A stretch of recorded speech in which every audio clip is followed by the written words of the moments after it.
ভিডিওটো ষ্টাৰ্টিঙতে দেখিলেই নহয় ষ্টুডেণ্টৰ টেলেণ্ট বাৰু সেইবোৰ পিছে পৰে ভিডিওটো কণ্টিনিউ চালে গম পাব আজি ভিডিওটো ষ্টাৰ্ট কৰিছোঁ স্কুলৰ পৰা ক্লাছ অফ থকাৰ বাবে আমি কেইজনীয়ে আড্ডা মাৰি বহি আছিলোঁ আৰু ক্লাছ আধাতে এৰি মই আৰু অল্পনা মেম যাবলগীয়া হ'ল জিনিয়াছ একাডেমি কাৰণ জিনিয়াছ একাডেমিত আছিলে ছায়েন্স মডেল এক্সিবিশ্যন আৰু আহি পাই গ'লোহি আমাৰ বাচ্চাকেইটাক লৈ ইহঁতেও ধুনীয়াকৈ সিহঁতৰ মডেলখিনি শ্ব' কৰিলে লগতে বিভিন্ন স্কুলৰ পৰা বিভিন্ন টেলেণ্টেড ষ্টুডেণ্ট আহিছিলে তেওঁলোকে নিজৰ মডেলবোৰ শ্ব' কৰিছিলে আৰু তাৰে কেইটামান মই আপোনালোকক দেখাই দিছোঁ কাৰণ সকলোবোৰ দেখুওৱা পচিবল নহয়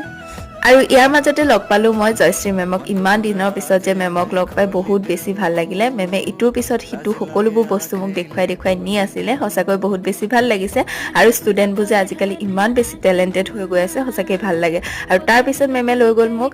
আৰ্ট এণ্ড ক্ৰাফ্ট ছেকশ্যনলৈ আৰু ইমান বেছি ধুনীয়াকৈ আৰ্টবোৰ কৰি ৰাখিছে দেখিছেনে তাৰে অলপ আপোনালোকক দেখাই দিলোঁ আৰু আজিলৈ ইমানেই আছিলে ভিডিঅ'টো